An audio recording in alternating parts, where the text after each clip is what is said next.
Pacific time right now. We'll probably give another couple of minutes to see if some more folks show up. But I'm curious. It's 4:30 where I am, and I know that we've got people on the call from other places. So I'm curious, where are you all maybe calling in from, and what time is it where you are? Feel free to unmute and say something, or you can put it in the chat, whatever would make sense. I'm in Hawaii and it's 1:30 p.m. Oh, wow. So earlier. Yeah. We got Toronto. Ooh, it's 5 a.m. in Bangalore and 7:30 a.m. in Hong Kong. Wow. Thank you. I'm honored that you would join us so early in the I morning. know. That's great. No pressure at all. Right. This better be good for that early. Lauren, love it. In Sao Paulo, it's 8:30 to me. We got Oh, Kentucky, Tallahassee. in Australia, it's 9:30 a.m. And I think that's tomorrow, 9:30 a.m., Friday the 7th. Is that right? That's incredible. Yep. Oh, fun. A second person calling from Hong Kong. This is so fun. Totally. A little overwhelming.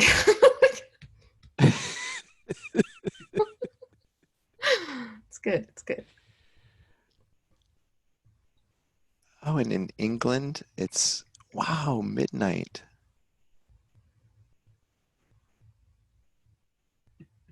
Hmm. So honored that you all called in for this. It's wonderful. Excited that we get to be together and explore this together. New York, another Toronto, Texas, Florida, New Mexico.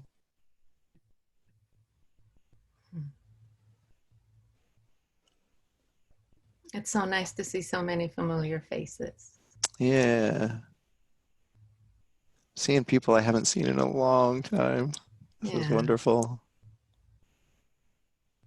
Burns Galloway, the beard is really working for you. I like it.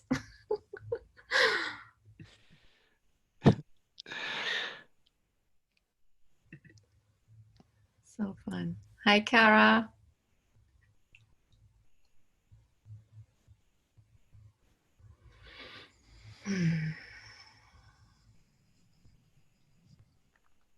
Hi, Stacy. Well,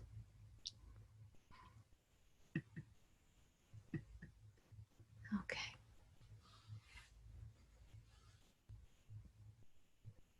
Rachel, does it seem like we could go ahead and launch? Are there more people in the waiting room, or? There's not anyone there right now, but I think a few folks might trickle in still. Sure. Okay. And we can just let them in. It's nice that you turned off the bell. I've noticed that, or maybe I just wouldn't hear it because I'm not a host. But I've noticed that sometimes when there's that sound, as each new person comes in, have you all heard that on Zoom where it's like, do, and it just gets really interesting. Okay, thanks, Rachel. Well, shall we get going here? I know we have somewhat limited time, and I know that the three of us do have a good amount of info that we'd love to dig into and explore together. So, welcome, everybody from places near and far, and in this great virtual world of Zoom land, where I think a lot of us have been spending a lot of time of late. I know I've kind of forgotten what it's like I was watching a video last night, and it had people, that were as like an old movie, and I just kept thinking, wow, those people are so close together. Like they were having a conversation and they were just like really, really close. Like my norms have been adjusted in this interesting way. But anyways, what I've noticed about Zoom, and one of the things that I love about what's happening now, is that like I actually feel connected right now.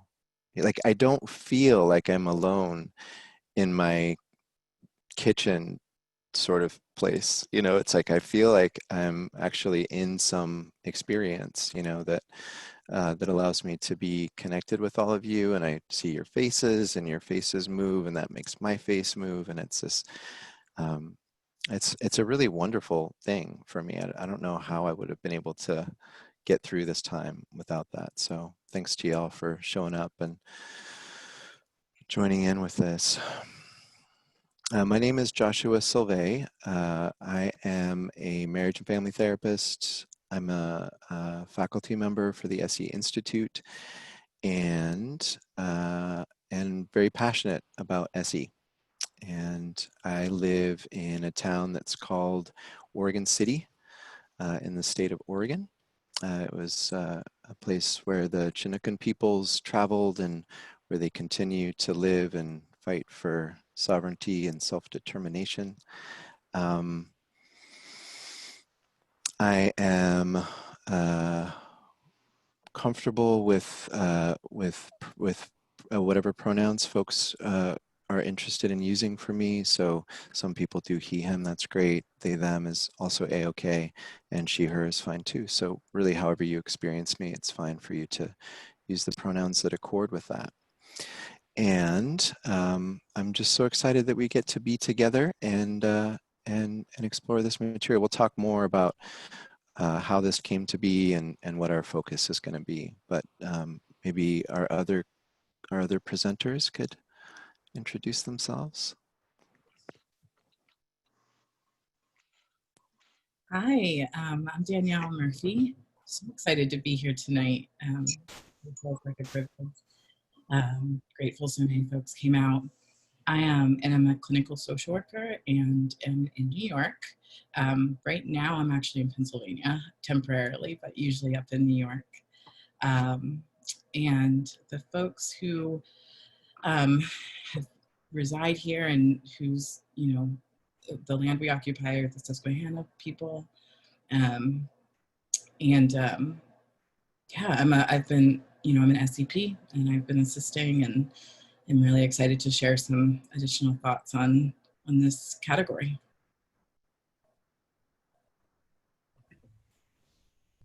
Hi all, I'm Mahshid Hager. I am coming to you from Kumeyaay territory, that's now San Diego, California, and standing in solidarity with the Kumeyaay people who still live here and fight for this land, and most recently down at the border where a wall's supposed to go up. And I've lived in San Diego now longer than I've lived anywhere else in the world. I'm originally from Iran, and my family left Iran and went to Germany when I was 10 years old, and I finished high school there and then came to San Diego for college and stayed because, who would leave San Diego? So I'm a marriage and family therapist, and I'm an SCP in private practice. My private practice has moved into our guest bedroom, which I'm very grateful for having, because I get to close the door and my family is beyond these walls, and I get to be in here working. And I'm really excited to be here with you all tonight. Thank you for joining us. Thank you. Thanks so much to both of you for being a part of this. So let's see. We are also lucky enough to be joined by some folks who are coming in as co-conspirators, assistants, and they are going to be available to you to ask questions or check in with. If at any point you feel like you could use a little extra support, it's going to be possible to get a space, call them breakout rooms in Zoom, where you could hang out with one of these folks, all SEPs. So would you all be willing to just briefly introduce yourselves so that people know who you are? We've asked them to put assistant in front of their name, so that's also a way to find them. Although I know that some other folks have assistant in front of their name because they've been assisting at other online trainings, so this could get confusing. But for the folks that are here assisting with this particular webinar, would you all mind introducing yourselves?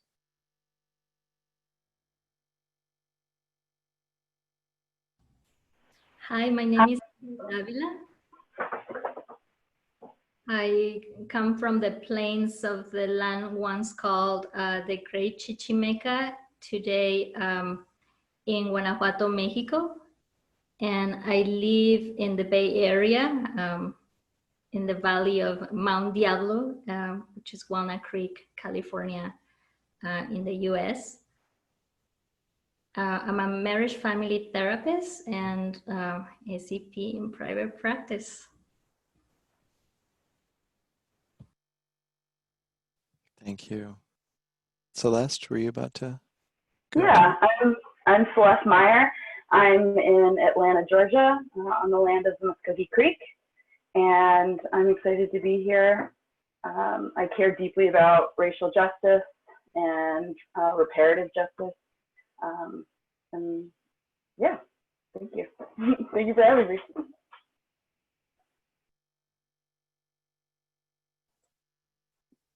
I'm Ganita. I'm from Atlanta, originally from India. I'm really glad to be here to support you guys. I'm Smriti. I'm also in Atlanta and happy to be here and be a part of this.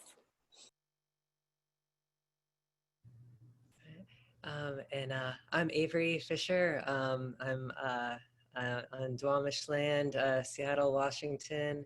And yeah, so happy to be here. I'm a licensed mental health counselor, SCP, private practice, working with a lot of anti-racist white folks.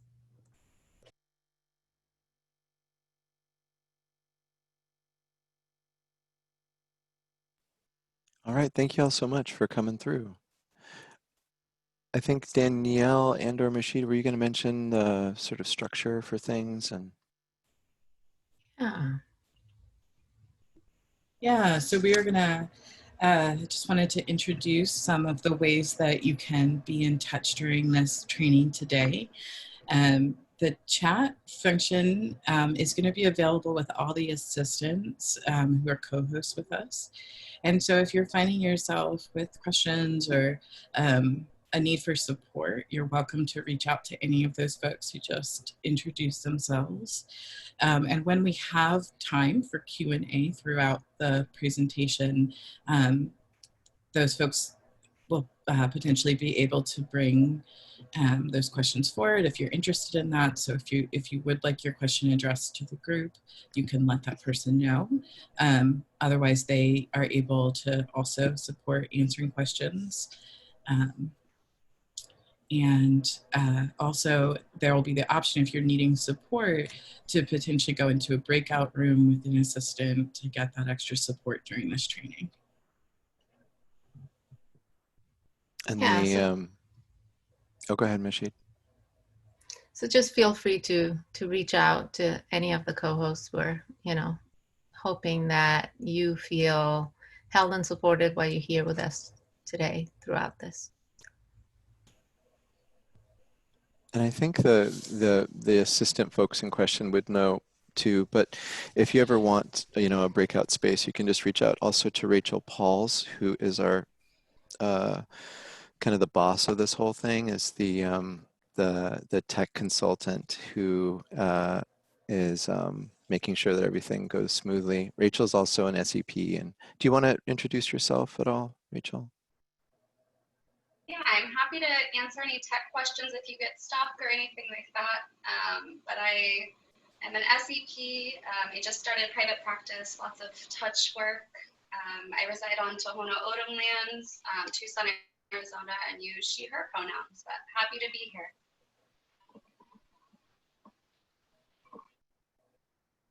Sweet. Anything else we should cover before we get going? Just that, like, just Zoom stuff. Mute yourself so that we can, manage external noise, and feel free to leave your camera on. We love seeing your faces, but also if you need privacy, it's totally okay to turn your camera off. Just do whatever feels best to you. And there will be a couple of Q&A periods. So, if as we're going along, things come up for you that you want to ask questions about, feel free to just take a little note, and then we can open up and have some more conversation later on. But we also wanted to start off just by acknowledging that, 75 years ago today, a bomb was dropped on Hiroshima. And, our world in many ways has never been the same since. So as we talk about some of the ways in which our history impacts our biology, just want to invite a curiosity about that as well, kind of a holding of how the communal and the collective impacts the individual. So if it would feel appropriate, maybe we could just take a few moments of silence just to honor and acknowledge the tragedy of that moment in our world.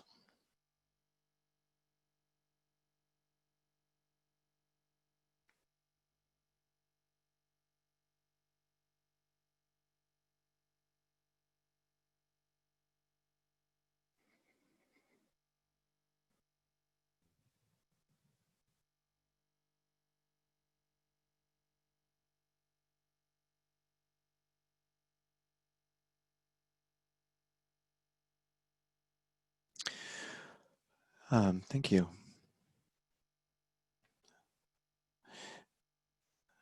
So, and as we talk through, the idea of a category of trauma that we could call social and historical trauma, it will entail sort of this holding of history and of these bigger impacts that have occurred, as a result of historical influence.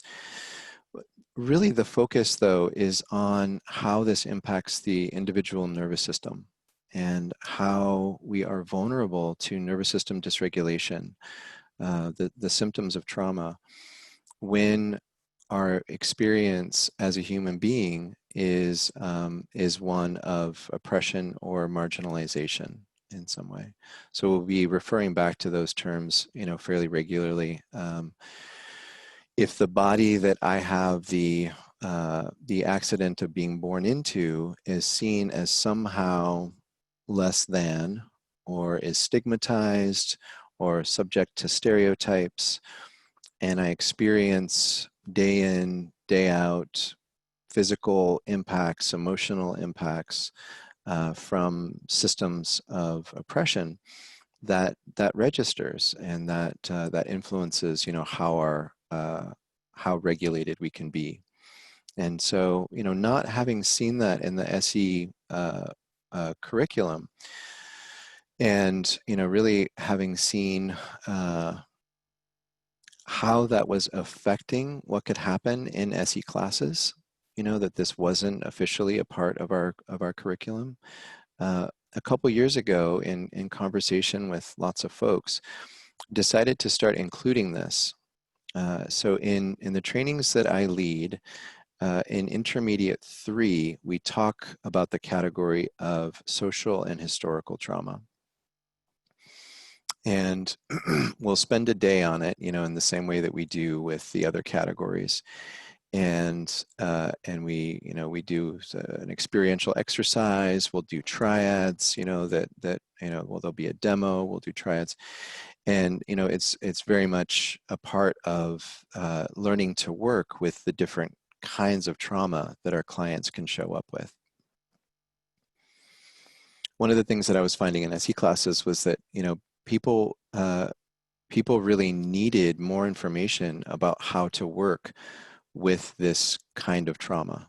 You know, there was a lack of a recognition of how this impacts our biology. There was a sense of overwhelm or confusion about how to work with it. And then also, you know, the what sometimes gets called culturally competent ways of supporting others was something that people said they didn't have as much familiarity with as they would have liked, you know, and so kind of created this as a way to redress that.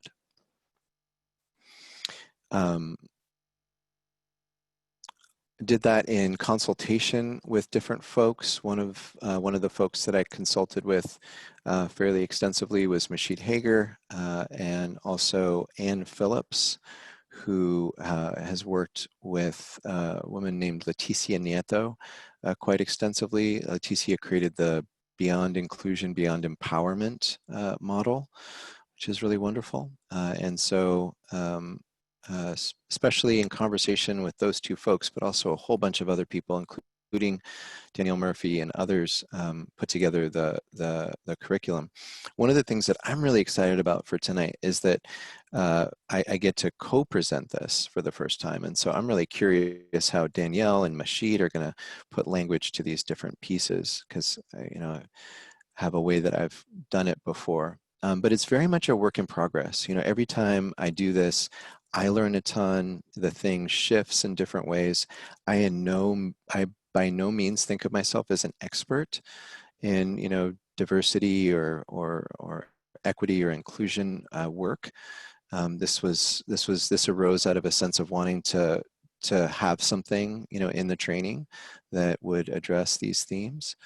And so I very much feel like a learner as well. And, you know, just a brief note on the names. Chose the name social and historical trauma. There's other names, you know, that you know, we could think of as being related. I've heard people talk about, you know, identity trauma.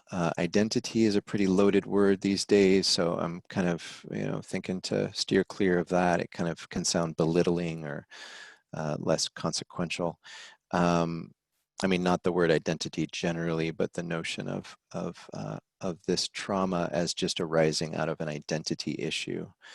Of course, intergenerational trauma figures in here, but you know, I think that the term social really captures one of the main facets of this, which is that as one of the most social animals on the planet, humans really need each other. And one of the big ways that this trauma negatively impacts our lives is that it makes it more challenging for us to find each other, to really make meaningful connection.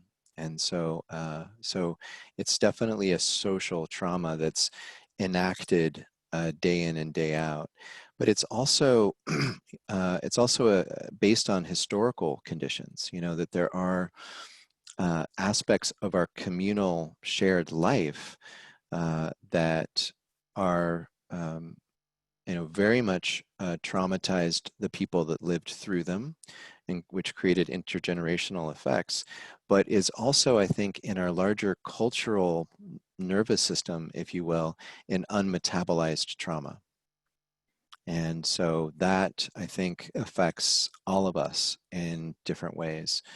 And so for this category, I think of this as as both social and historical.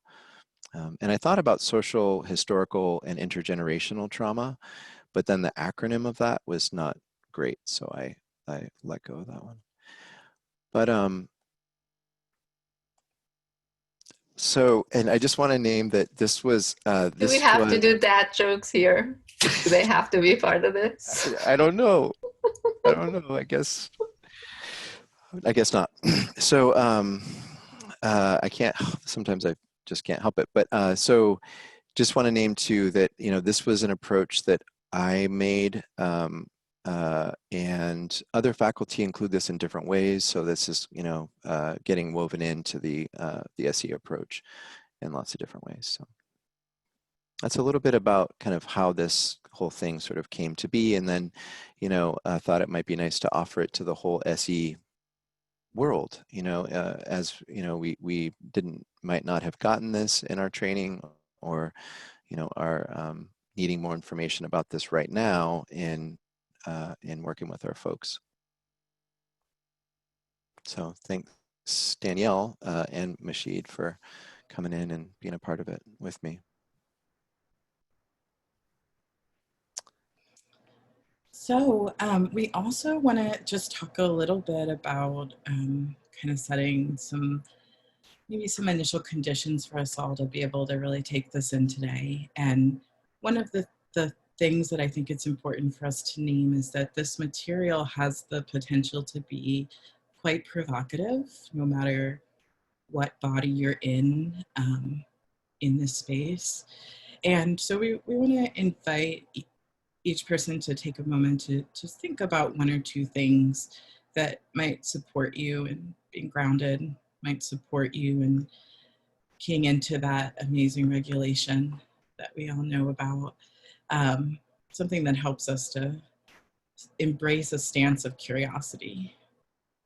So just taking a moment to actively think of those things.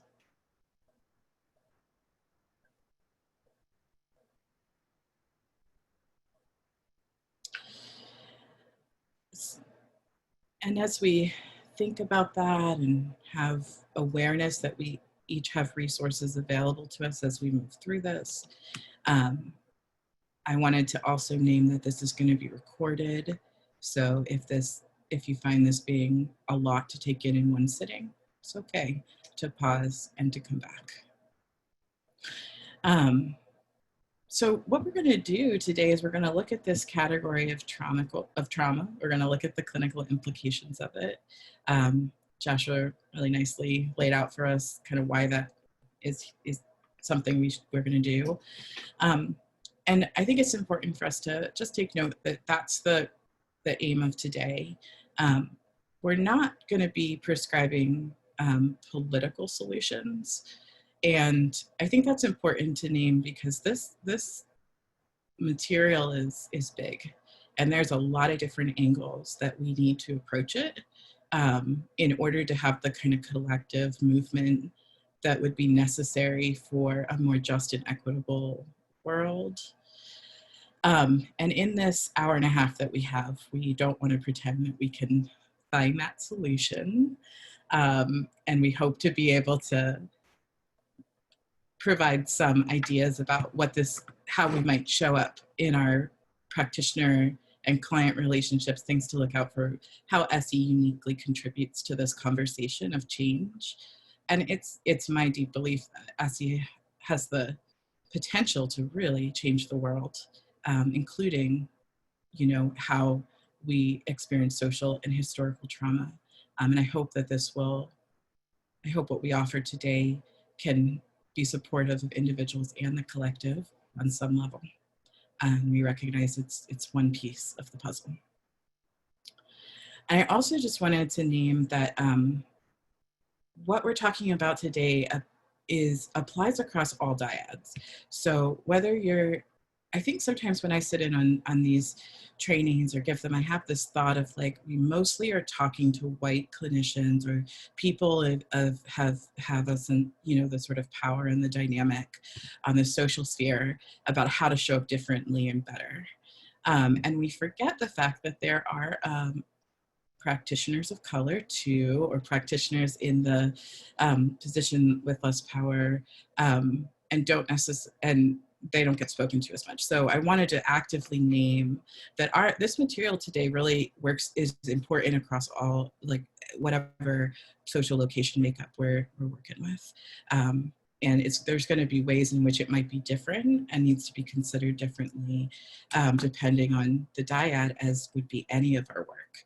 But I just want to really invite us to be aware that this is not for any one group of people.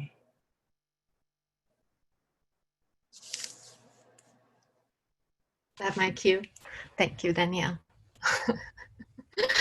We should have rehearsed this better. I don't know.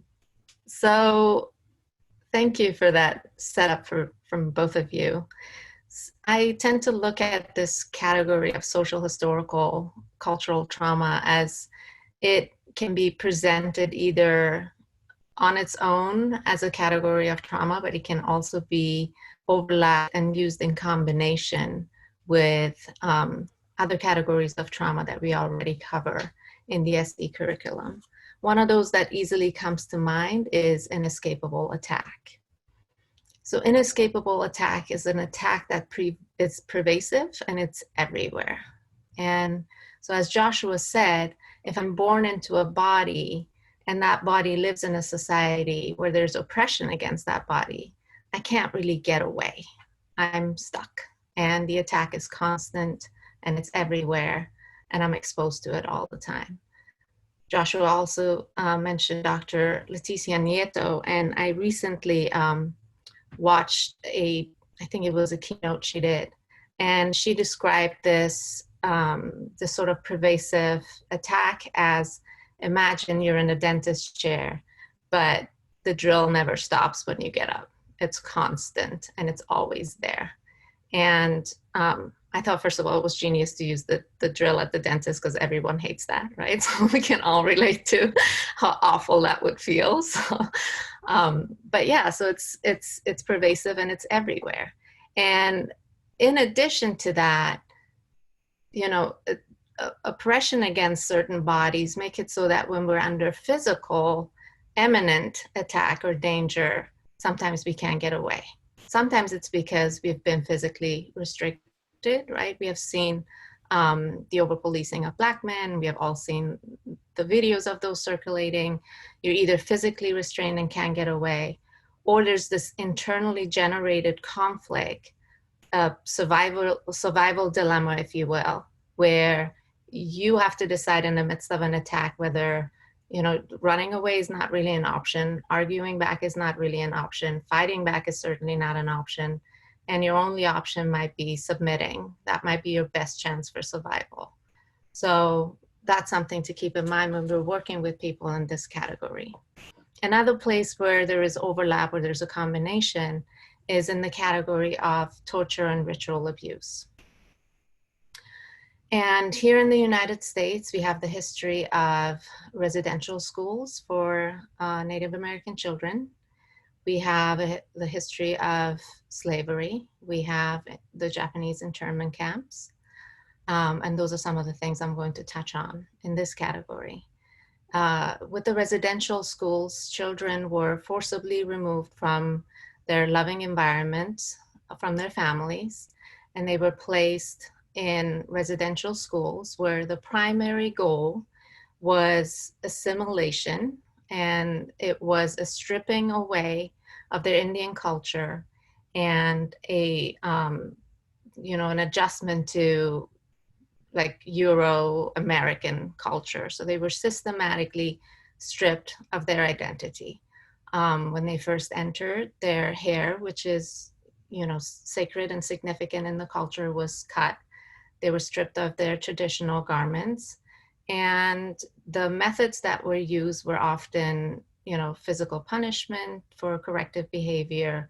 The expression, beat the Indian out of you, comes from that era. And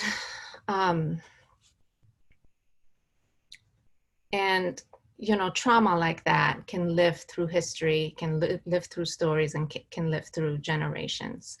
With enslavement, when whiteness was constructed as superior, Blackness was not just designated as inferior, it was assigned as lacking personhood. So Black bodies became property. This made it so that, you know, this made it even easier for slaveholders to inflict harm to Black bodies because a dehumanization had already been put in place. You know, the physical punishment of slaves has been well documented. I'm not going to go into a huge amount of detail, but you know, the physical effects of that at the time also lived through generations and continue to show up. And the brutalization of Black bodies has not really stopped. It lived through, you know, the Jim Crow era, and it lives through today through, again, over-policing and police brutalities. Japanese internment camps came to be in 1942, right after Pearl Harbor. There was an executive order to round up Japanese Americans. 120,000 people, roughly, were evicted from their homes and places of business and were incarcerated against their will for years under very, very poor conditions. In addition to those, I would add conversion therapy in this category of torture and ritual abuse, because again, the aim is to strip the person of something very basic about them, in this case, sexual orientation or sexual preference. So the message, you are not okay the way you are, if that is being constantly repeated, even if it's just talk therapy, can be torturous and can be terrorizing.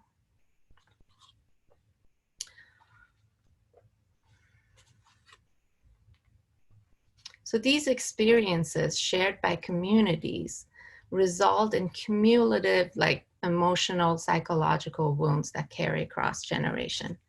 And the effects of these traumas linger in the bodies of descendants. And they can show up as higher rates of mental and physical illness and higher rates of substance abuse. And any of us who work in these communities know that we're not just dealing with a client in front of us with their current system. It goes back through the lineage and it goes back through generations. And we're gonna talk at length about the ways that we can show up for those sessions in a way that can hold all of that. And just in case it's interesting to you, I mean, a lot of us now are getting familiar with this emerging science of epigenetics. I just find this stuff so fascinating. You know, the ways that we used to think that our biology, our DNA was deterministic in terms of what was possible for us. But we now realize that environmental influences actually modify our genes and how they express themselves. So we do inherit a certain menu of possibilities, but whether or not those genes get expressed can be conditioned by our environment. And then further, those shifts that happen can be passed on. So the good news for me when I heard this information is, like, the genes that I inherited aren't necessarily the genes that my kids are going to get. So if I do enough SE sessions, maybe my kids will have a better shot. You know, it's kind of my thinking. You know, because these epigenetic shifts will get passed on, and they've discovered this with, like, you know, rats, studies with rats. And I always like to say when I present this information, I don't think we should be doing studies on rats. I really wish we weren't, but the data's there, so it can be a useful way to try to understand some of this stuff. They've you know, very similar nervous systems to the ones that we have. They have figured out that if you pair a smell with an unpleasant stimulus, like an electric shock, that smell will then elicit a stress response. You know, this is classic, you know, behaviorism kind of stuff. But what they then found was that the descendants of that animal also have that same conditioning. So somehow that shift gets passed on, and those changes in brain function are show up in the descendants as well. So when they smell that smell, they have a stress response. It's aversive. So there's been this, like, cool learning through the generations, like, avoid that smell. Something really bad happens when that smell is there. And then they realized that the grand rats, the grandchildren,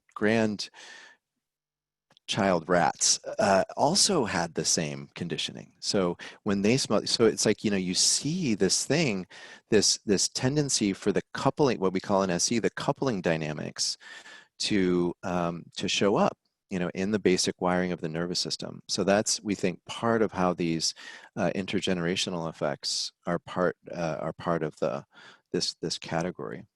And there's really great models for understanding this.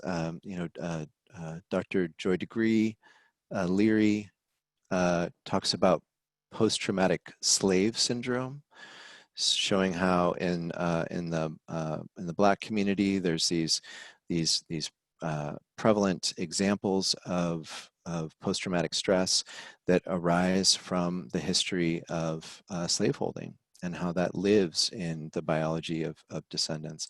There's also Eduardo Duran, PhD, has post-colonial stress syndrome, speaking about how for Native Americans and other colonized groups, there can be, these characteristic traumatic stress responses. So let's progress to talking, or I guess, let's see, do we want to progress or do we want to stop and do some questions? Knowing that we're going to kind of get into more detail about kind of what this is, like what some of the basic conditions of this, of what creates this trauma are. Are there any questions that you want to get in right now to sort of clarify the basic terrain of this? Or should we just go forward a little bit and then we can stop a little later? Okay.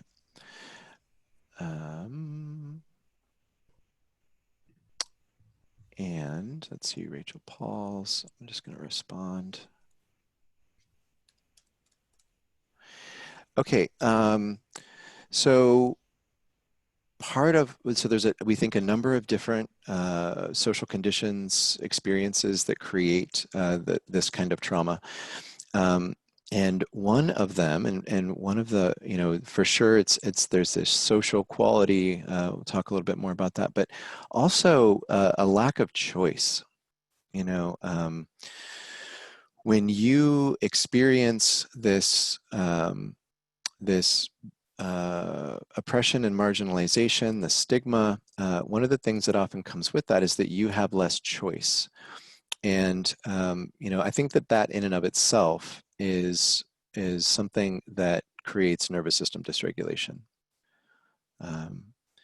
We know that from psychological study, going back to the 60s, that having an external locus of control is associated with poorer outcomes, both psychologically and physiologically.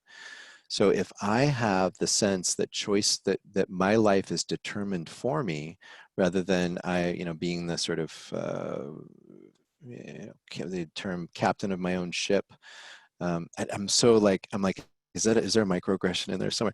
I'm like, it's so interesting now, really looking at language and being curious, about where these different phrases come from and such. Trying to bring a lot of curiosity to that these days.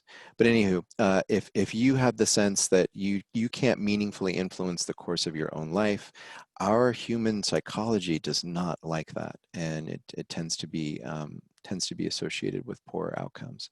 So if we have a lack of choice, a lack of ability to determine our own fate, that lives within us and creates some of the effects of this dysregulation.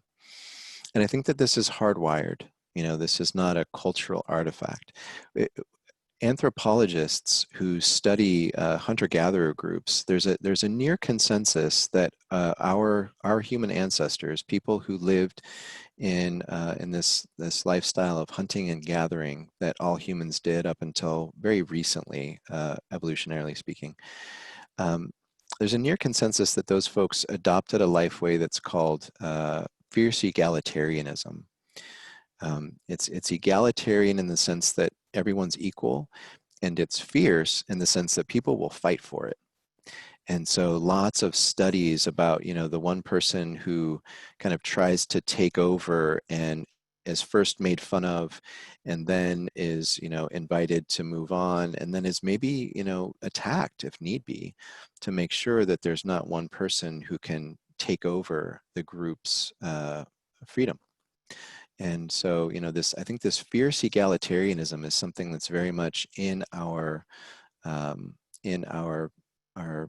blueprint for being human. And so I think it's hard for our organism when we have this experience of not being able to make our own choices.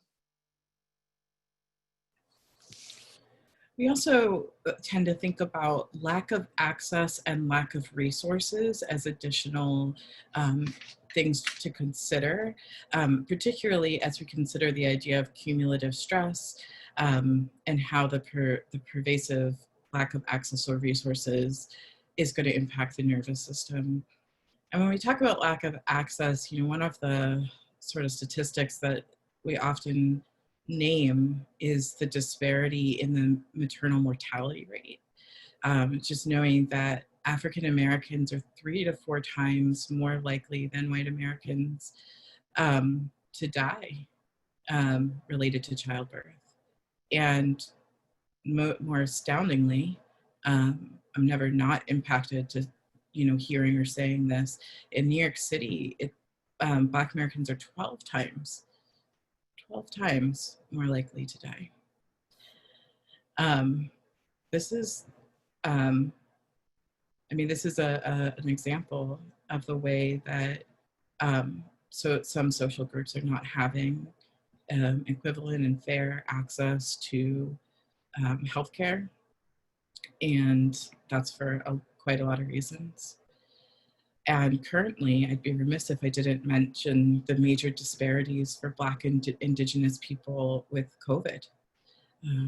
Just noting that, you know, Black and Indigenous mortality rate related to COVID is more than twice that of white or Asian American folks. I know these statistics are very US centric, sort of holding awareness that there's a lot of folks here from around the globe too. I'd be curious, feel some curiosity about how these numbers shift when we're in different countries. But what we know is that when a person doesn't have access to what they need to be well, to take care of their basic needs, that's going to result in a cumulative stress, ongoing stress for that person, and add additional physical and mental health components to what might be going on in that person's system. And when it comes to lack of resources, I feel like these two things, lack of access and resources, feel tied together for me. You know, we might think about economics and education and employment, how, you know, folks, you know, the pay gaps are something that comes up when I'm thinking of this category. For cis women and men, for Black Americans or people of color, BIPOC folks in general, and white folks, is, you know, so it's just sort of shocking to see those numbers and to imagine that that's a thing. There's no sort of excuse for that. And there's, you know, many other examples of the way that resources are not allocated in a fair way, so that a person with more disadvantaged social locations is more likely to be having this everyday stress or frequent stress of needing to figure out just how to get by, such that they're not able to have like even like an isolated thing to work on, because it's just such a consistent stressor in one's life. So when we talk about cumulative stress, I feel like it's also important to talk about the ramifications of chronic stress over time. And the ACE study, which I imagine many folks are familiar with adverse childhood experiences, was really a landmark study that very essentially said that, you know, adversity has long-lasting effects. And I think we probably all knew that as healing professionals, but we have some data to back it up. And what this study does is looks at, I think it's 10 different categories, maybe subcategories, of childhood adverse events that might happen. And then the outcome of the study sort of shows that the more of these events that you've experienced, the worse the outcomes, the more negative outcomes in your physical and mental health and social health. So for those who need that, the data to back it up, there it is.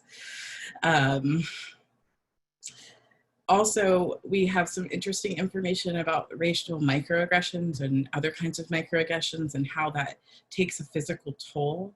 If this is a framework that you're not super familiar with, it's looking at how racism has sort of shifted.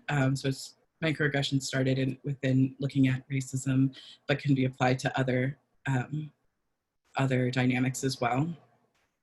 But it sort of looking at how at one point racism was a very overt thing potentially in American culture, and over time it's become potentially something that's more covert. That's debatable at times as well, but something that's more covert, and as a result there are these sort of everyday experiences that folks might be experiencing of, you know, slights or harm that are seen and socialized within our culture in a way that one might not even recognize that they're doing it, and the person who's experiencing the microaggression might not even be able to understand what's happening in the moment. So there's this frequent confusion, things that often can be sort of explained away as, oh, well, surely I was meaning something else. And it's this just sort of ongoing, often unrepaired harms that are happening. And we know that it takes a physical toll, a mental toll, things like constant anxiety, ulcers, insomnia, mood swings, difficulty with focusing, have all been cited as outcomes of ongoing microaggression experiences. So given all of that we've covered so far, it's not surprising that disembodiment and disconnection from the self is part of the coping strategy in this category. And so in the name of that, maybe we all take a moment and get into our bodies and notice where we are and how we're connected to our bodies.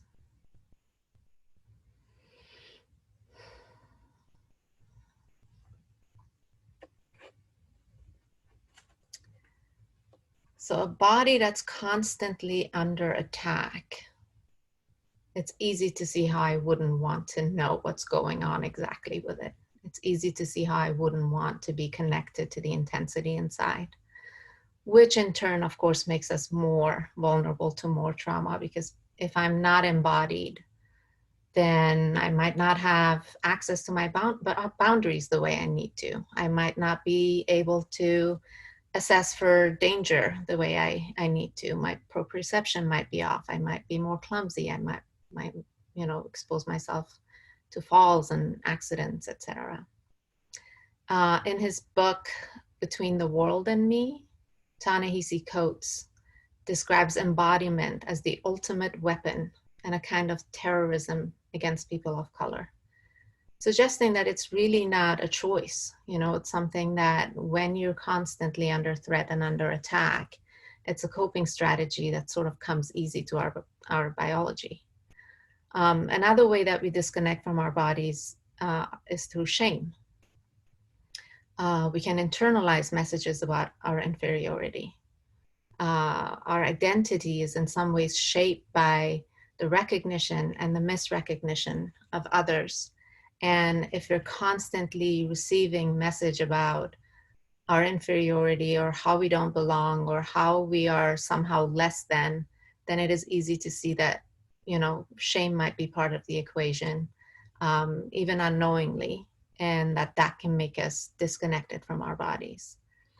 Hypervigilance with a combination of dissociation, maybe constriction, can become chronic when the body is constantly under scrutiny. Some of this is adaptive, right? When there is lots of threat in the world, some hypervigilant needs to be online in order to protect us. Disconnection can in some way be helpful. It can be a friend. It can help us survive the pain caused by constant harm from oppression, like the microaggressions Danielle was just describing. If we're in an environment, in a work environment, training environment where that happens a lot, then it's easy to see how me being a little bit more spacey, a little bit more disconnected might help me get through it a little bit easier. Our ventral vagal capacity can be diminished by marginalization. But our ventral vagal complex is often also called our social engagement complex. So when the source of harm is coming from society, is coming from other people, spontaneous ventral vagal engagement is no longer possible. Yes, I can show up in a room, I can put a smile on my face, I can do chit chat, I can talk about the weather, I can talk about what I ate for lunch, I can look like I'm socially engaged, all the while my body is in a survival response. It's not spontaneous. It's a manual putting on a face to socially engage, but our ventral vagal complex is not really online, and it's not really running the show. Our sympathetic response might still be in charge. Mahshid, could I give an example of that? Absolutely. Yeah, so when you're talking, I had definitely had the thought about code switching, which comes up in, BIPOC communities often, where how one might show up and exist with people who are of the same culture is one thing, and that's when we would see the VVC more online, that more fluid, natural way of being. And then coming into environments where people who don't look like oneself, and where there's an expectation that the right way to exist is something other than how your culture shows up. There's this very common dynamic of maybe the way that you're speaking, the way that your body language might be, that is shifting to become accepted in that space. And you can imagine with that how much conscientious planning would have to go into that. That can't be spontaneous. Right. It might become something that you become so deeply accustomed to that it doesn't feel like you're actively planning as much. And I would argue that I'm not sure that I'm not sure how spontaneous one could be when having to do that.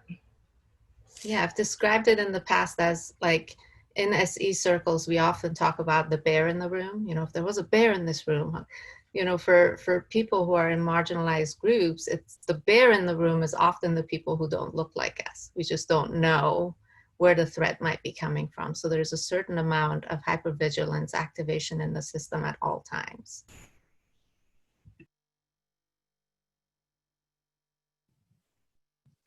So one thing I want to mention real quick, my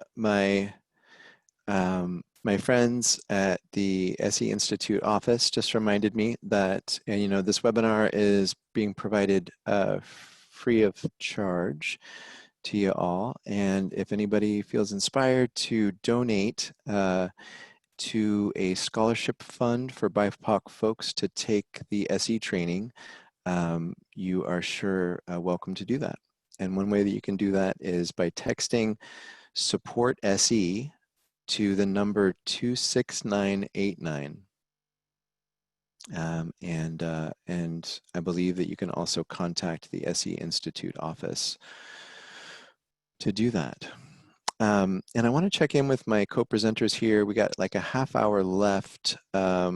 I do want to make time for the clinical implications and talking about how this is going to show up in our sessions.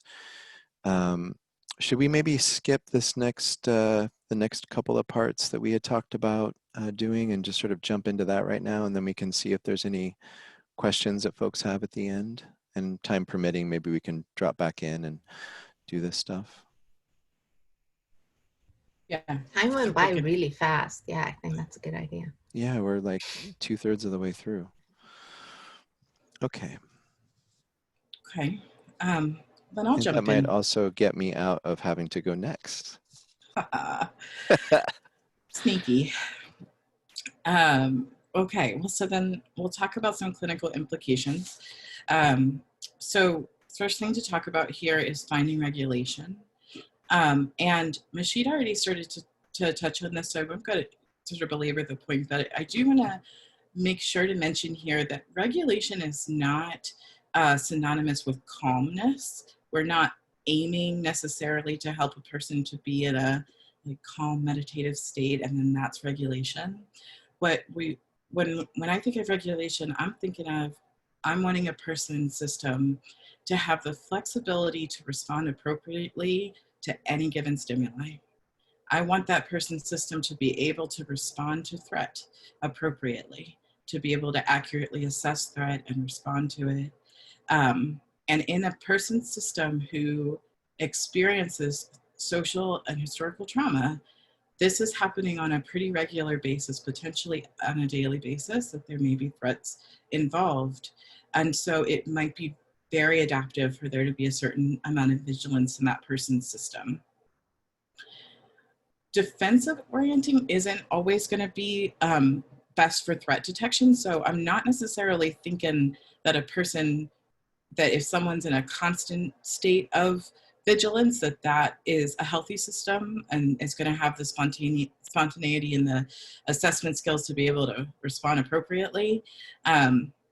So not necessarily wanting to be locked into that place, but it's likely you're going to see when you're working with folks that there's a higher level of vigilance, a higher level of defensive orienting and awareness that you want to just hold awareness of and not necessarily be quick to label that as something you want to SE away.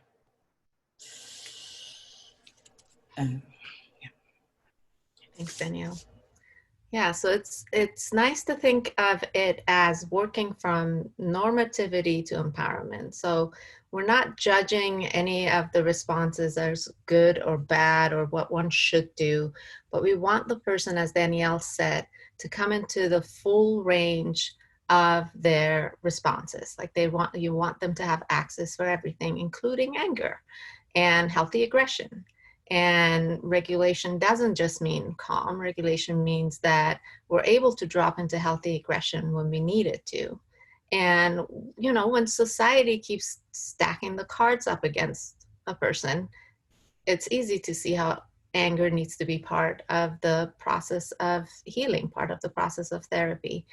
And that means that, you know, you need to make room for it in your practices, in your sessions. And it means that we have to get comfortable with that kind of anger in ourselves when we want to show up with other people to work with it. I like it when Peter Levine sometimes calls healthy aggression. He uses it synonymously with life force.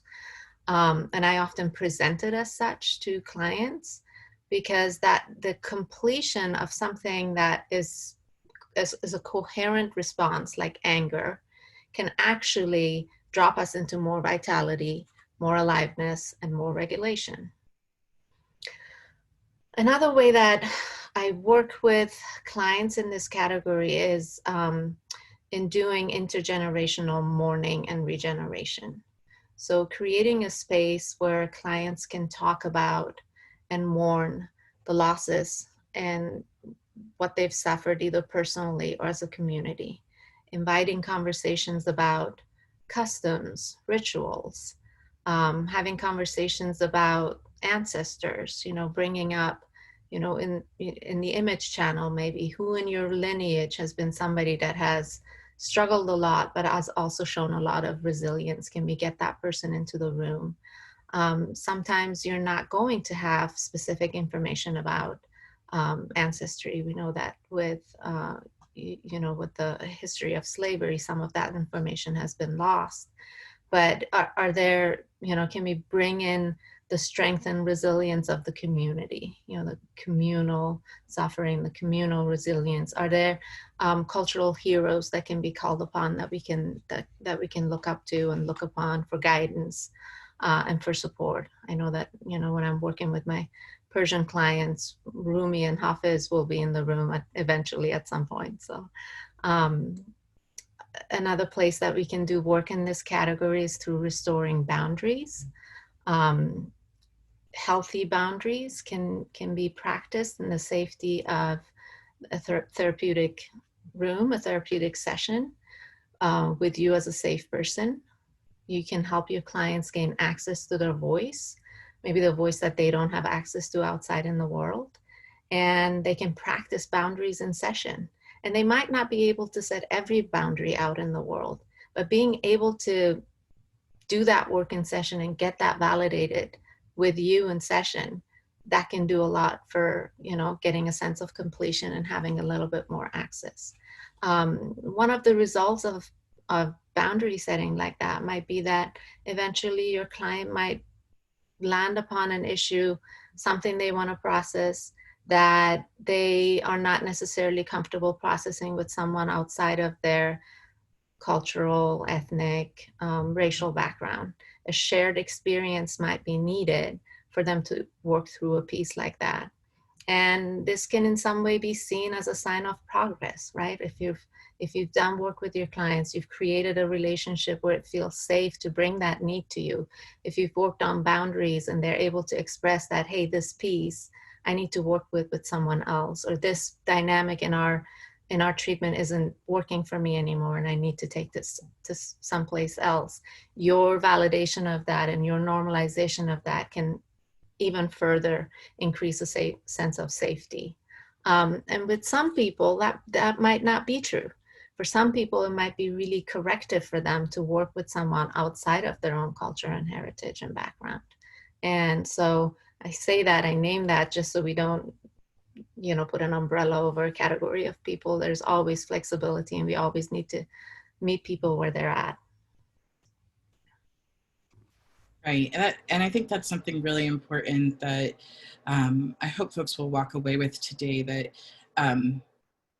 that this category, there's no prescription for exactly how to work with someone. We want to show up and support each person's nervous system where they are as they are. These are some ideas. These are things that you're wanting to pay attention to, but there's no one size fits all sort of approach here. And, you know, another thing that we want to talk about is this idea of when you're working with difference, working across difference, what might be something that you consider doing to bring that into the space. And so one of the things that commonly gets talked about is naming the difference or posing some sort of inquiry around how the person across from you on your table is responding to this difference, and if that's something that needs to be talked about. I think the intention with that is to bring to have intentionality around bringing the difference into the conscious field, to signal this is something we can talk about if it's here and wanted. I think that, because we know microaggressions and we've been socialized to sort of behave and think in certain ways, it's almost inevitable that we're going to make a blunder when we're working across difference. And that feels really bad. That feels so bad. And we want to be in a position where we've already supported the person across from us to know, hey, I'm open to this conversation, and that I'm making an effort to understand. But it can't stop there. It can't just be that naming in the room. It also has to be that you've really been doing your work, so that when this comes up, we are able to work through that activation, because it's likely to be pretty significant activation for many of us. I've certainly had the experience of sitting across from someone and maybe like misgendering, and just having that wave of like horror move through me of like, oh my gosh, how could I do that? This was not, I would never have intended that. And needing in that work to be able to hold enough space for myself to move through that activation and not make the dynamic now about me. I need to be able to move through that activation without freezing, without going into a fight response, defending myself, or wanting to run away. I need to be able to stay present enough to help this person that I've just potentially harmed, right?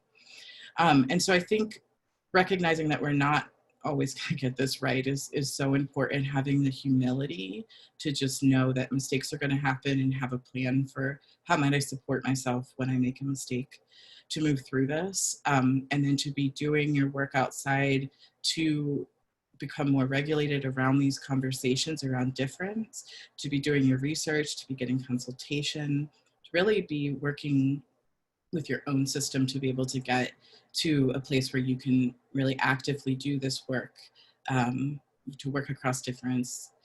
And then I also want to say, you know, in the light of naming difference in the room, that there are definitely people who don't like that. That naming your differences an approach that you might take. And we want to get to a place where we've done our work to such a degree where, just like other forms of our SE work, where we can connect, you know, right brain to right brain, as a colleague of mine recently said, and I love so much, that we can really just be in connection with another person and more fluidly you have these interventions available to us without thinking, okay, every time someone's different across from me, I'm going to do this thing. Some systems are going to want that. Every time you're across from them, this needs to be named to be seen. And some systems do not want you to name that. They will name it if they need to. And so, you know, there's going to be some trial and error, I think, with any of these things. There's going to be some trying new things on, and sometimes it lands well and sometimes it doesn't, and now we've learned. But I definitely discourage going towards this space of, you know, any prescriptive approach.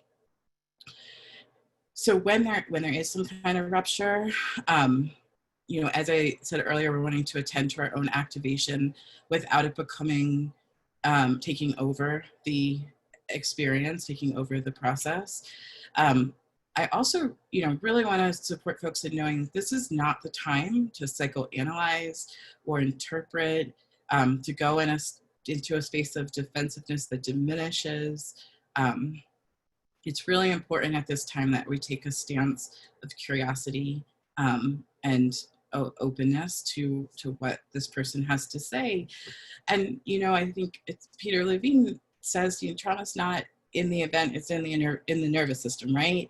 It's in the nervous system, not the event. And so it's so important for us to remember that what that person's responding to is about what's happening in their own nervous system, their own experience, and our intention, you know, in a way, like, that's not what's relevant in this dynamic. It might be an element that you consider at some point down the line, but it isn't going to be the initial piece of response that you want to go towards. And we also want to get to a place where we're eventually going to be in a place where we become able to recognize and repair, like, in real time, when a microaggression occurs or some other kind of harm occurs when working across difference, or if not in real time, at least to have the reflective ability to come back to it. And the sort of like silver lining I lean towards with this is that when these things come up in session, assuming that there's generally a safer container here, and generally there's this positive rapport happening, this very difficult work of working through this is actually an opportunity to reflect on the experience, to have a, you know, new experience with harm being related to difference, and also to support integrating maybe a different response when future events like this inevitably happen for that person. So there's you know, there's something good that could potentially come. Thank you.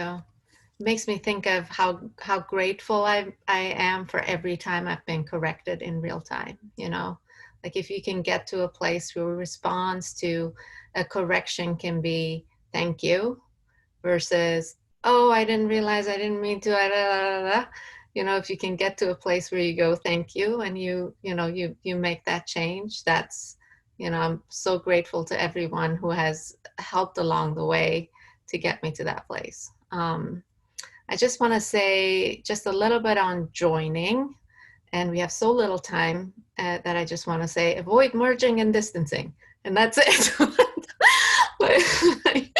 Merging and distancing and joining is all stuff from your, like, beginning 3 manual. Just as a rule of thumb, people whose boundaries have been abused over and over and over again are going to have a difficult time with boundaries. They're going to merge a lot easier. There's going to be this merging, distancing weirdness going on. And the more you work on your own capacity, on your own boundary, on your own trauma resolution work, the more you can avoid those pitfalls. So if you find yourself getting too wrapped up in someone's story, or too wrapped up in trying to explain yourself when a microaggression happens, or too wrapped up in, you know, whatever is going on with your client, if you can't really separate yourself from them, or if you're getting so overwhelmed that you're finding yourself kind of checked out in your session, your mind keeps going to your to-do list or your, you know, grocery list. It's time to do some work. It's time to do some, you know, your own personal boundary work, your own trauma work. It's time to grow the capacity for that, because joining should be, like it has been mentioned, showing up, being open, being able to hold the information that's coming at you from your clients, and being sort of shoulder to shoulder with them on that. And when I'm working, and so we sort of figured out who was going to present Rich Peace. That's how we know to kind of come in, just in case, you know. We're so cool. Yeah. Earlier you were like, we should have practiced this better, and I was like, or practiced it at all, or something. But so when this part of the work comes up, and either as it shows up in relation to like a traumatic event, or a relationship that had traumatic elements to it, or if we're actually working on this part of a person's experience and how that is part of what they need to work through in the nervous system. One of the things that I'll often try to do is look for resources. You know, this sort of basic part of our SE approach, looking for opportunities for pendulation, supporting, you know, stabilizing the counter vortex. And so, you know, I might think about that in terms of SciBAM, you know, sometimes in this sensation channel, you know, for somebody who may have had to go into a place of some disembodiment, some kind of disconnection from sensation, to actually re-inhabit the body can be an act of political resistance, you know, in a sense, like to actually say, you know, this body is beautiful, this body is worthwhile, and I'm going to be home, and I'm going to feel myself, you know, and that can in and of itself, you know, be a huge resource on a lot of levels. You know, Mahshid already mentioned this, but, you know, working in the image channel, sometimes I might invite a connection with ancestors, you know, and, you know, one of the techniques that was offered to me is go as far back in your lineage as you have to go to find an ancestor that feels healthy, that you can connect with. Because sometimes you say to somebody, hey, you know, this might especially be true for, like, you know, white Americans, but, you know, could be anybody. Think about, you know, an ancestor and connect with, you know, the positive support of your ancestor. And it's like, huh? You know, that's not available. But if you go far enough back, you know, you will find an ancestor that was living in a sane way, that was not brutalizing or exploiting other people. Another way that sometimes that people can connect with this is like movement predecessors. So like if we're working on my trauma as a trans person, you know, it might not be that my family, or, you know, even my family lineage is a place where I derive a deep sense of support. But if I think about the people that have shared this facet of my experience, of my identity, and have fought valiantly for our freedom, you know, I can connect with a sense of support that way. But so finding those resources in the image channel. And then the affect channel, you know, helping people to discover you know, resilience, and maybe even joy at resilience, you know, thinking about how the ancestor, you know, I mean, for a lot of us, like, what a miracle that we're even here. You know, there were people that came before us that went through stuff that like I can't even imagine, and they were resilient enough to stay alive and sane and create new life. You know, finding that finding ways to feel okay about feeling good.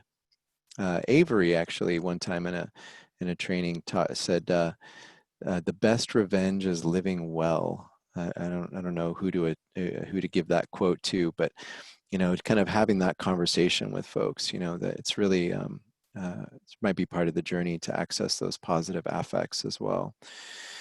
And then finally, you know, the meaning channel to you know, move towards the reclamation of one's birthright. You know, that we all have the right. We all have the right to be here. You know, the world wants us here, or we, you know, we wouldn't be here. And so, you know, is there ways that we might want to work in terms of our meaning making systems, you know, to land a more positive sense of ourselves? Maybe even going towards, you know, what Peter's called healthy pride, you know, where it's not a sense of like power over others, but our own being within our own personal power and opening to that, you know, and allowing that to be there. Those are some of the resources too that I might work with people to discover. And then we have just like a few minutes. I don't know, Danielle, you got it looks like there's a couple more things, and then maybe we can see if there's a question or two before the end. Sure. Yeah, so just a few other things to briefly touch on is that you might also see folks in this category with some common competing impulses that might come up, is looking at instances where there was a need to move towards physical safety, but also there's now a challenge if they do something that protects themselves physically that might lead to emotional lack of safety or vice versa. So wanting both, where another possibly way to look at this is self-protection versus being socially ostracized. How to name a thing that's happening could result in being isolated from the group, and that has a pretty significant impact on the human organism. You're also going to want to have awareness around working with internalized depression. You know, we're all being socialized around in our cultures, and unfortunately, you know, deeply unfortunately, folks with marginalized identities will often take in some of these harmful beliefs.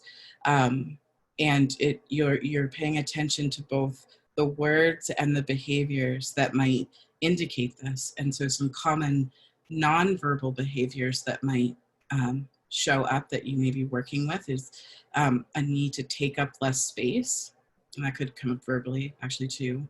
A sort of submissiveness, especially if the difference you're working across is that you have the identity with more agency, power. Eye contact, depending on the culture that you're in, averting eye contact might be something that you're paying attention to, related to social trauma. Something that you'll notice, we talk generally in the training about how, you know, if there's incongruency in a person's expressions and what they're saying, that's significant. One thing you might see happening particularly is smiling while experiencing a microaggression. So just not being able to have that registered effect in the moment, or being so conditioned to just smile through the thing. And maybe that'll come up in the retelling of it as well. Or if you yourself do something microaggressive, just because the client is smiling doesn't mean that it didn't land as not okay. And also you're wanting to notice just internalized beliefs. And you know, we talk about in the training overall about interjects and how some ways to work with these internalized beliefs that might come from the society around a person or other people in their life, and working to sort of externalize those thoughts and support the person in embodying a healthier understanding, a more accurate understanding of oneself. And then lastly, I'm sort of bummed. I had a really good story, but I'm not going to share it, about uncoupling physiological reactivity. You may see some things that start to get coupled up together that don't have to go together, but you know, the sort of the most prevalent example right now in the US is around with Black folks in the police. There's this coupling that's happening where, you know, police are immediately being experienced as violent, and that's for really understandable and good reason. So just because there's an overcoupling happening doesn't mean that it's not for understandable reasons with significant evidence that might support that coupling. And what I know in my own story is, in life story and that of my family and partner, is that if we're overcoupled in this way, we may lose the ability to make a healthy assessment of safety when engaging with the police and respond in a way that actually endangers us. And so we want to support a person in uncoupling this physiological threat the reactivity to the threat, such that they can make and do this defensive orienting and assessment in a way that's actually accurate to the moment and healthy. And just one sort of caveat there is saying that, you know, if you are in a practitioner-client relationship where you have the identity with maybe more agency or privilege, you're wanting to also use a lot of wisdom about when you're going to bring up this overcoupling that you might be noticing. You may, you know, I'm going to trust that folks are going to lean into their own wisdom in the relationship, but also just, you know, really considering whether it's something the client might want to organically bring into the space, or that you would identify and notice over time out loud, or even if it's just something that you will hold awareness for and energetically hold awareness of without necessarily even naming it. Awesome. Well, hey, we had this whole thing planned out, and there was a Q&A breaks, and we were gonna, you know, have all of this like group discussion, and it's totally my fault, you know, unrealistic assessment of how long, you know, the presentation would actually be. But we've kind of gotten to the end here, and realistically, I don't know that we have a ton of time. So I do want to say again that the SE Institute has started a scholarship fund to support greater diversity in our somatic experiencing community. There's a scholarship fund for BIPOC folks to get through the SE training, and you can support that by getting in touch with them or by texting support SE to 26989.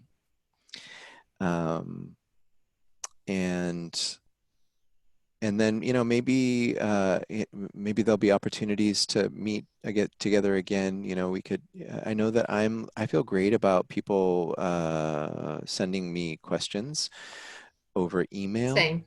Yeah? Mm-hmm. Yeah. So definitely feel free to follow up with any of us if it would be helpful. And I know that, you know, there's other opportunities to get together with us too, sometimes consults and things like that. So Rachel, do you want to open the chat so we can put our emails in there? I was just about to do that. I was about to ask if that was all right. I got requests for emails and then several requests for maybe more of these groups that are popping through on my end. Would y'all want to think of, I don't know if this is going to make sense through SEI, but and in case anybody doesn't know yet, the Somatic Experiencing Trauma Institute is undergoing a shift to become the Somatic Experiencing Institute. So, if you hear me say SEI, that's why. But I don't know if it'd be through SEI. Maybe we could do another one just to kind of do a little follow-up, and if folks had questions or something. Does that make sense, Mahshid and Danielle? Yeah. Okay. All right. Well, more info to come on that then. And I want to say thank you so much to Rachel Pauls for being, oh, Somatic Experiencing International. Ooh, okay. I want to thank Rachel Pauls for being our tech consultant and taking care of this whole thing, making it all go so well. As always, thank also our assistants, Gunita and Smriti and Avery, Chris and Celeste. Appreciate y'all being here. I'll be curious to ask y'all if you had any questions or anything come through, but it's great to know that there was a way for people to get in touch with folks if they wanted to ask questions or get some support. Anything else that I should mention? Oh, and thank you so much, Danielle and Mahshid, for taking the time to do this and share your wisdom and knowledge. Thanks for having us. Yeah. Yeah, thanks for having us, and thanks for joining and doing this too. Yeah, it was fun. It's great. Yeah. All right. Well, I guess then it's quitting time. So maybe we can feel free to come off of mute and say goodbye if you would like, or if you would, want to do this kind of a goodbye or whatever works for you. Have a wonderful rest of your day or evening or Thursday night, whatever. Bye, everybody. Doreen. Bye. Thank you. Bye. Kathy, have a good night. Bye. Thank you. Seeing everybody. This is so fun. Everybody. It's almost as good as the birthday song. Hey, Twig. Thank you. Where's Twig? Twig was there just a second ago. Thank He's you. right there. He's like, why would I leave? I just watch all you here. I know. Yeah. That was beautiful. Hey, Donna. Hi there. Have a good night, y'all. Hey, Helen. Night all. Smell out there. Hey, hi, Donna. Hi, Donna. Bye, everybody. Hi, everybody. Bye. Hey.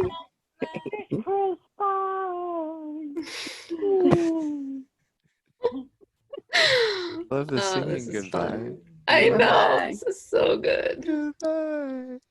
Yeah. I've never stayed for all the goodbyes. This is lovely. Yeah. Alexandra. It's So so good to much see you goodness. again. So much.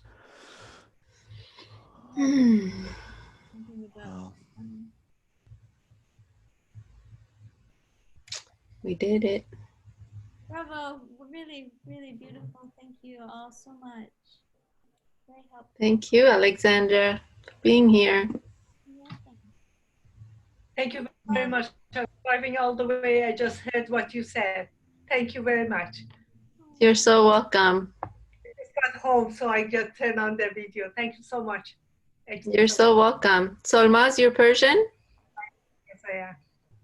حالتون خوبه؟ شبتون خوش. شب شما خوش.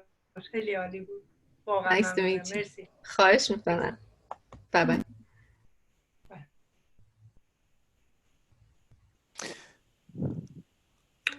bye, everybody. Bye. Thank you, Joshua. Bye. Thank Thank you. you. Wonderful. Thanks, Rachel. None of this ever possible without you. The Well, it is, boss. but like not well. Not Not well.